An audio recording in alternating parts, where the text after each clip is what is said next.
I mix potato, egg and milk and this happened. This potato pancake is crispy outside and soft inside. It's perfect for breakfast and a quick dinner.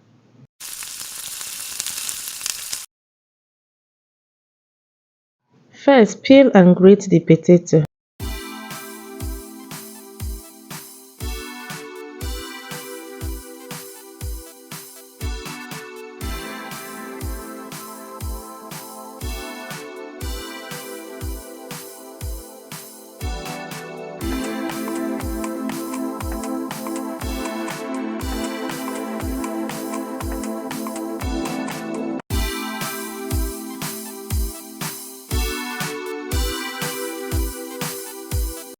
Rinse them once using normal room temperature water. Then squeeze out all the liquid. This step is very important so the pancake doesn't turn soggy.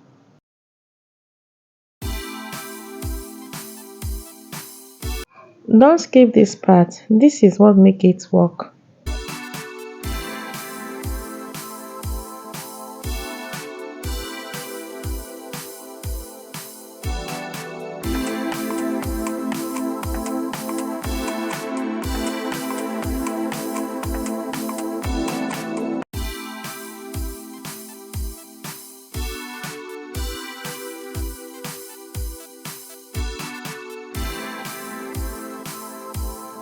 Add the grated potato into a bowl, crack in the egg, add flour, add milk, then season with salt, chili pepper, seasoning cube, and feel free to adjust to your taste.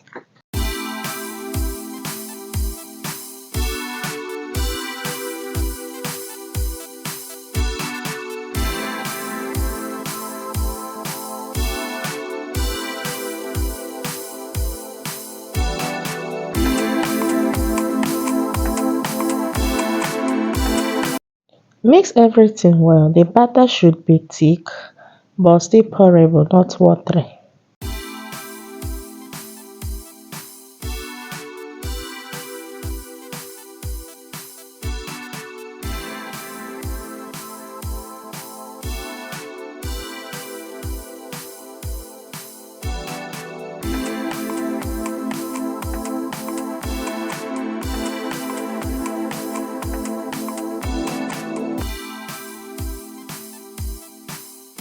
Heat a frying pan on a medium heat and add a little oil. Scoop the batter into the pan and flatten slightly.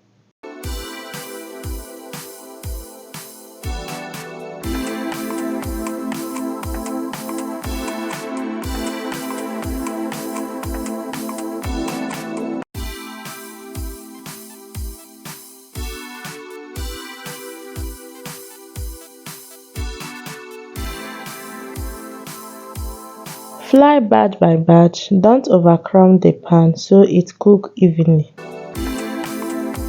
Cook for 2 to 3 minutes until golden brown, then flip and cook the other side.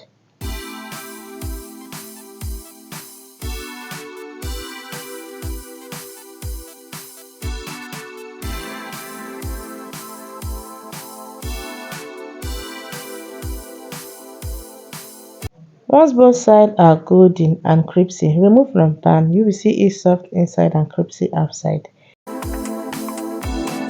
If you enjoyed this recipe, like the video and subscribe for more recipes that actually work. Comment below and tell me where you are watching from.